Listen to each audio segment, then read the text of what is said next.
ஒரு நாள் 2 தேவதைகளுக்கு சந்தேகம் வந்தது.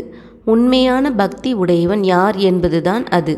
நேராக இறைவனிடம் சென்று தங்கள் சந்தேகத்தை கேட்டன. அப்போது இறைவன், தேவதைகளே, இந்த ஊரில் போய் யார் எனது உண்மையான பக்தன் என்பதை விசாரித்து வாருங்கள் என்றார். உடனே தேவதைகள் புறப்பட்டு பலரிடம் சென்று விசாரித்தன. ஒருவன், நான் கோவிலுக்கு போகாத நாளே இல்லை, தினமும் 3 வேளை கடவுளை வணங்குகிறேன் என்றான்.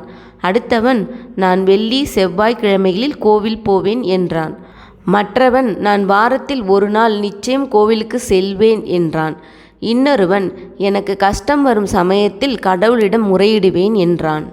இப்படியாக பலரும் ஏதோ ஒரு சமயத்தில் கடவுளை நினைப்பவராக இருக்க, இதில் யார் உண்மையான பக்தன் என கண்டுபிடிப்பது எப்படி என்ற குழப்பம் தேவதைக்கு ஏற்பட்டது.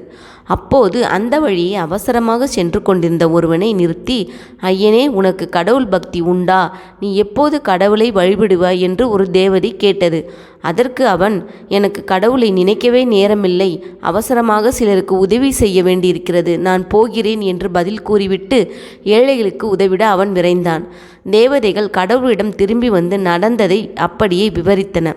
எல்லாவற்றையும் கேட்ட கடவுள் மௌனம் சாதித்தார். தேவனே, உண்மையான பக்தன் யார் என்று கண்டுபிடித்து விட்டீர்களா என்று கேட்டன. கண்டுபிடித்து விட்டேன் என்றார் கடவுள். யார் பிரபு? தினமும் 3 வேளை கோவிலுக்கு வருபவர் தானே என்று கேட்டன தேவதைகள்.